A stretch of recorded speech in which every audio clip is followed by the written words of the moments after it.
Hello and welcome back to my channel. I have a foundation review for you today. I am so excited about this foundation and I cannot wait to get into my thoughts on it. It is the brand new Huda Beauty Faux Filter revamp.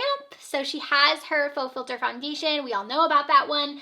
It's a very, very matte, full coverage foundation. I personally didn't love it when it was first launched. So she now is revamping it again. She said it is reformulated to be better. So I'm excited to kind of try it out and see if my thoughts on it have changed at all, if I like this new formulation. I'm going to be doing it with a mask test. We'll be trying it out. I'll be doing a wear test and everything and seeing how it performs. So why don't we go ahead and get started with this foundation review. Okay, so starting the review, Huda Beauty did send this over to me in PR. So they sent over 3 different foundation shades, and this is the new and improved Faux Filter Luminous Matte Liquid Foundation. So I know the original one was considered matte. It was matte. And I honestly think she was kind of like the starter of that like very matte, very, very full coverage foundation. I'm sure she didn't like start it, but I feel like that's kind of where like the trend I feel like kind of started going, where brands started coming out with these super matte, super like full coverage foundations. So I know a lot of people really loved this one. For me, it was way too full coverage. I feel like it caked a lot on my face. It just didn't look great on me. I didn't love it. Also, it had a very strong fragrance to it. So Huda is known for her strong fragrances. She has them in her powders. She did recently come out with the Faux Filter Stick Foundation. I have a full review on that foundation. I actually really liked that one, and it ended up working out really well for me. So that one, she actually had it fragrance free, which I thought was great. That means that she's listening to her customers, and when they say they don't want fragrance in their products, she's keeping that in mind. So this new one is fragrance free, which I also think is amazing. I want to read you a little bit of the claims on here. So it says Huda Beauty has refreshed her GOAT Faux Filter, cult favorite, with a classic new foundation formula that promises ultra long wearing full coverage with a luminous matte finish that gives skin a flawless filter without the cake face. And last but not least, it's completely fragrance free, which is all capitalized. So they want you to know like, hey, we're listening. This is a non-drying formula that is also clinically tested to be life proof, which means that it's sweat proof, humidity proof, and waterproof. Finally, it will lock your look into place with astonishing 24-hour wear. Whether your life throws at you, Faux Filter will keep you looking flawless through it all. So some of the claims: new and improved formula, 24-hour flexible wear, non-drying, fragrance free. So it does say dry proof is humidity proof, sweat proof, super long wear is 12 hours. Pool party proof is waterproof, humidity resistant, sweat resistant, and long hour, so 6 hours. So 6 hours you can wear this in the pool. That sounds kind of good. It also comes in 39 buildable shades, and it also says it's mask proof on here. Like that is even on here, and it has a little mask. So that is something she is claiming. So we're definitely going to give it the mask test. We're going to try it out, see how it works. I know I saw a video of her doing it with like a white mask, and she didn't have any makeup on her mask. So I'm curious to see how this goes. I know that's important to us, a lot of us right now, with having to wear masks everywhere. So I'm going to go ahead and start with it. She did send over the shades Shortbread, Custard, and then also Chai. I know that I am personally the shade Shortbread. This one works out really well for me, so that's one I'm going to be trying. So go ahead and pull it out. I do not have the original foundation anymore. I went ahead and decluttered that out of my collection since I didn't use it, but so I can't compare, but I do remember it being quite heavy, quite cakey, so that's something we are going to try to hopefully avoid with this one. It says luminous matte, so I'm very curious to see. I'm not saying that that's an awful foundation. I know a lot of people that personally really like it, so if you're someone who really likes it, then maybe you won't care for this one, but I know for me personally, I was excited about it because I know that kind of the luminous matte is more what I'm into. Also, I now have oily skin, so I have oily skin now when I used to have dry skin, so that could also be something that has kind of changed in my foundation preferences, but I love a good matte foundation now, which I didn't used to. So anyways, enough about that. We're going to go ahead and start with the foundation. I am going to do a brush on one side and then a sponge on the other side, just to kind of see how the application goes with both applications. So same top. This looks like it's the same packaging as it was before. It does say Faux Filter Luminous Matte now on the bottom, so I think that's the way you could tell between the two products. So I'm just going to go ahead and pump this out onto my hands. The packaging on this one is plastic. If you didn't know, it's just like a plastic packaging, and you are getting inside of here 1.18 fluid ounces, so a little over an ounce in here. So here is what it looks like. It looks like it's actually quite thick. It's not like super runny or anything like that. So there's kind of the consistency there. So I'm actually going to just dot this on my face, and then we'll kind of blend it out. I'm actually going to zoom you guys in really closely so you can see a better look at my face. Okay, now we're a little bit closer up, so I just kind of wanted you guys to be a little bit closer so you could see the application. I am having some breakouts happen on my face right now. I'm not really sure what's going on, but like you can see over here, I just have like a bunch of like breakouts. I am currently pregnant and I think my skin is just hating me because of it. So I'm sure it's just like a hormonal thing, but I just wanted to let you guys know about that. So we're gonna go ahead and blend this out. It does seem kind of drying, so I probably wouldn't apply it like I just did, because you see it, you can kind of even see like the little marks there. So I wouldn't go directly, like if you're gonna, I wouldn't let it sit there a second like I did. I just kind of go directly in with the product instead of letting it sit, just because I feel like it's kind of taking a second to blend out. So let's go ahead and just go directly with the sponge and then go in the finish. Go in the product and see what we get.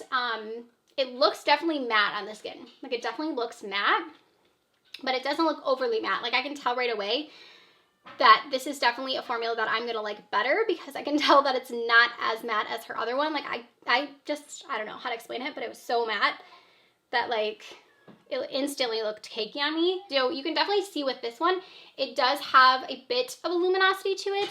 So your face doesn't look like as flat, but it still definitely has like that matte look to it. So I actually like the way that this looks. I think it looks really nice. I'm gonna go ahead and add a little bit more down here. So again, this is like one pump. I'm sure a pump would actually probably work for your whole face, to be honest. I also don't have any primer on. I wanted to see how it would perform. Look at how small my pores look. They look really good. Like they like barely look even noticeable. Like that definitely smoothed them out. Definitely like filtered them for sure. Okay, so there is our whole side with our sponge. I'm now gonna try the other side with my brush. So I'm gonna be using this one from Il Makiage. It's called their foundation blending brush. I really like this one. I'm gonna use what I have left here for my face, and we'll see how it looks with a brush.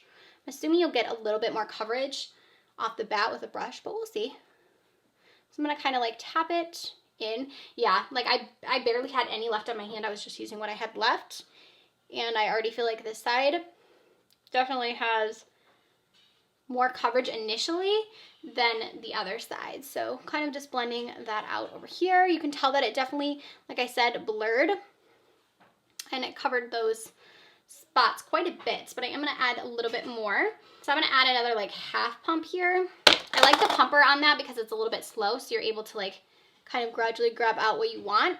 I'm gonna kind of build it up just right over here where I have those breakouts so I can get a little bit more coverage. I kind of just stipple it in over here. I think it just depends on your preference. I think you could apply it with a brush or with a sponge. I think both sides actually look pretty similar. So it kind of just depends on your preference with the finish. I am right now very impressed with the way this looks on my skin. I don't think it's like looking too cakey, looking too dry. I don't think it's like too matte. I know I have some matte foundations that like feel like they make you look really flat. I feel like this one, you still have a little bit of skin peeking through. It still looks a little bit luminous. It's not, definitely not like luminous, but I feel like it looks, in my opinion, I'm kind of adding this all over now, but in my opinion, I think it looks pretty good. I'm pretty happy with this.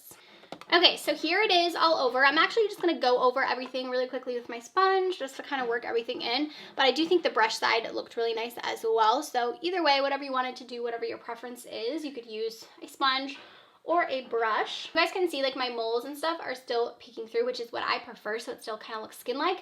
I think if you wanted to, you could probably even build it up even more to where you don't have like any sort of moles or anything if that's something you wanted to cover up, but okay.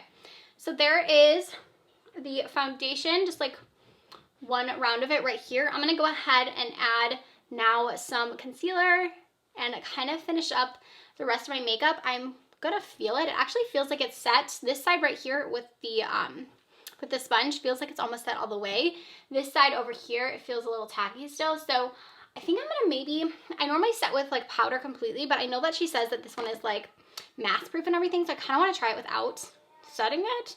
Maybe we'll do like one side setting, one side not, and see, but it actually doesn't really look like right now like I need to powder, so if this dries down completely, I might be fine with just skipping the powder. So anyways, I'm gonna add some concealer, and I'm just gonna powder just my under eyes, I think. So for concealer, I'm just gonna use the Light Illusion from Flower Beauty. I started a project pan, and this one is in my project pan, so I've been trying to work through it. So I'm going to just add this to my under eyes. I love this concealer. It has like, it has a bit of luminosity to it, but it's also just like so nice on the skin. It gives really nice coverage and it's affordable, which is great. Okay, so now that our concealer is blended out, I am going to add a little bit of powder, like I said, to my under eyes. I'm just going to use this translucent powder here from Kokie Cosmetics, and I'm just going to put this just on my under eyes so we can get a little bit there to set it, because if I don't set my under eyes, then they will be like a crepey mess. All right, so now we're going to add some powders to my face here and see kind of how it plays with the other powders without setting it down. It does still feel a tiny bit tacky, so I'm going to just go in with this palette here from Maybelline. It's their Master Bronze. They even still have this one out, but it's like one of my favorite face palettes. And I'm just going to use this to quickly just like warm up my face just to give a little extra dimension. For blush, I'm actually going to take a little bit of this Flower Power blush. This was a part of the Animal Crossing collection with ColourPop. Just add a little bit of this to my cheeks to give me a little extra glow and a little extra color here. And then that is going to do it for this. It does feel a tiny bit tacky, like right over in this area, but for the most part, it feels pretty like dried down. So I'm excited to try this out and see kind of how it does with the mask. I am going to do a full wear test. I honestly think that the concealer was a little bit too dark for this foundation. I kind of feel like it like kind of made my under eyes look a little dark, so I probably should have used the lighter shade, but that's okay. So anyways, I'm going to do the mask test. So we're going to put this on. I'm going to wear it for an hour, just to see how it does with the mask, since it says it's mask proof. Let's see if that works. And then I'm not going to try it out for a full 24 hours, obviously, but let's see. Let's do, probably end up doing a 5-hour wear test, and we'll see how it wears after the 5-hour mark. I am filming this kind of late. It arrived kind of late in the day, or else I would have did a longer period of time, but I think 5 hours should be enough to see what we think of the formula. So I will be back then. I'm going to go ahead and apply my mask, and then I'll see you guys in a bit. All right, so we are back. It has officially been an hour. I am ready to take this mask off. I realize that these have gotten like really tight on my ears. I don't know what's the deal with that, but okay. Here is what we're looking like. Like I said, it's like really tight, so I feel like you have like mask lines. Also, like my ears are red, so I think this mask is time to like retire it. So I do see a little bit of transfer in here. I don't know if it, yeah, you guys can see it. So I see some transfer right here. I'm trying to think, I think that's like this area, so, or this area here. I guess it could be a tiny bit of bronzer, but I'm not sure. All right, let's examine the foundation here. So aside from the marks that we have, those will go away in a minute. I feel like it actually stayed up pretty well. It is starting to definitely like crease in my smile lines right here. I also feel like up here, over here, it's kind of settling. I didn't set it at all, and normally I do set my foundations with some powder. So I was kind of just wanting to see like what it would do without setting it. So this is it with no setting powder, no nothing. I kind of want to just like set some powder on it though to see how it would wear, but I also just kind of want to wear it on its own. I don't know. Let's go ahead and put a little bit, let's put a little bit of powder just on the one side. So we'll kind of see how it looks like set on one side without set on the other, okay? So we're going to set this side. Actually, let's set this side. So we're going to set this side of my face. So I'm going to add a little bit of powder here to my smile lines. Honestly, like this is definitely better if you set it while it's still like, well, it's still drying. That's a better time to set it, but it's fine. So add a little bit there, kind of set this area here, and we'll see which side wears better, because I do typically add powder, so I don't want to like not give it a fair chance. A lot of times when I try out foundation, I add powder on just because that's the way I would wear it. So I want to like give it a fair go. I like the coverage of it and I like how it's looking. It definitely looks a little bit more shiny now that it's been on an hour. But I do also want to show you guys what it would be like without, since she's kind of marketing it as like you're not needing powder. So, okay. So there's one side with powder, one side without. I definitely like the side with powder better, but we'll see how it wears throughout. So powder side, not powder side. We'll kind of see how it wears throughout the day. Like I said, I'm going to give it probably about 4 or so more hours. So it'll be a 5-hour wear test. I got a little powder left over still, and then I'll come back and let you guys know how it's doing after the 5-hour mark. All right, so we are back. It's been a little bit over 5 hours, and I am doing my final check-in of the day. So I will say, I do think the side that I powdered on looks a little bit better than the side that I didn't. Definitely like the smile lines, I still feel like are pretty prominent. That's pretty normal for me with any foundation, but I don't see it like breaking apart anywhere, which is what I'm always looking for. I think that we could look better up here with my frown lines. I feel like this one right here is really bad, but normally I would set that and I feel like it wouldn't look as bad, but the way it actually looks on the cheeks, we haven't lost anything, like any foundation. I feel like it's wearing really well. I don't have any like breaking apart on my nose or anything yet, so I feel like that's pretty good. I mean, obviously in like a normal day, if I was like out and about, I would have powdered by now, so I wouldn't be so shiny just because I am oily, but I'm not mad at it. I think it actually looks pretty good. I do still like that we have a decent amount of coverage. We haven't lost any of that. So I would give this one a thumbs up for me personally. I think it's a great foundation. I think you wouldn't be mad if you got this one, if this is your personal preference, if you like something more matte, but not too matte to where you're like overly matte. So that is going to do it for this review. I hope you guys found this helpful, and do comment down below and let me know if you guys are excited about this one or what your thoughts were on the original Huda foundation, because I'm very curious. I will have the link down below to go ahead and purchase it if you are interested, and I'll see you guys next time. Bye, friends.